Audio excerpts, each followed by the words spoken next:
நீ பண்ணலாம்.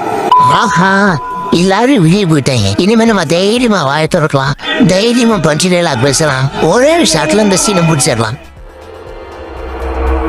ஆரம்பிக்கலாங்களா?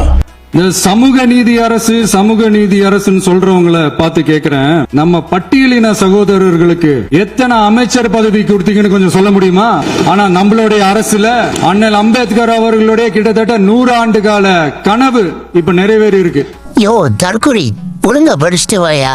அம்பேத்கர் உயிர் வாழ்ந்ததை விட 60 வருஷம் தான். அவர் எப்படியா 100 வருஷ கனவு வந்தாரு? அதை மாதிரி அடிச்சு விடாதியா. பரமா படிடா, ஒழுங்கா படிடா. பெண்களோட பாதுகாவலர் நாங்க தான் அப்படின்னு சொல்லிக்கிறவங்களை கேக்குறேன், எத்தனை பெண்களுக்கு அமைச்சர் பதவியில இடம் கொடுத்தீங்க கொஞ்சம் சொல்ல முடியுமா? ஹலோ சிஎம் சார், பெண்களுக்கு வேண்டியது அமைச்சர் பதவி கிடையாது, பாதுகாப்பு தான். ஆனா இன்னைக்கு தற்கொலை அண்ணாக்கள் பெண்கள்கிட்ட எவ்வளவு அநியாயம் பண்றாங்கன்னு டெய்லி நியூஸ் வந்துகிட்டே இருக்கு. டெய்லி கொஞ்சமாவது நியூஸ் பேப்பர் படிங்க சிஎம் சார். ஆனா நீ சொன்னா கேட்க மாட்டியே.